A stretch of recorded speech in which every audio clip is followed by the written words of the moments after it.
What's going on, guys? Welcome back to the channel. Hope you guys are staying green. Hope you guys are all having an amazing day. Today in this video, I'm going to be showing you guys how to set a stop loss to make sure that you guys are risk managing your trade position.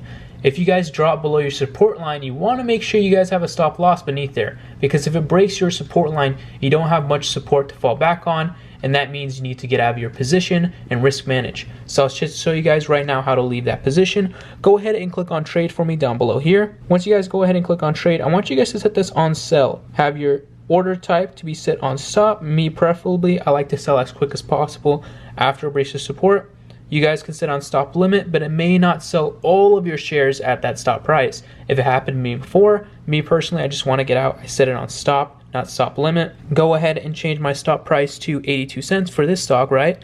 Because it's currently at, let's say for example, in this situation, the stock price is 83 cents. I have a support at 82 cents, and if it breaks that support, we'll drop it down a little bit lower than that. If it breaks that 82 cent support, then it will automatically sell once we hit this stop price. Go ahead and put in our quantity, all 4,200 of it. We're good to go, and we click on sell. It's now the weekend, so my order, of course, will not get fulfilled. All I need to do is click sell, and it'll give me an order confirmation. I'm all set. I'm ready to go. If you guys do have any other questions, let me know down in the comments below. If this video was helpful, please smash that like button. I hope you guys stay green. Peace out.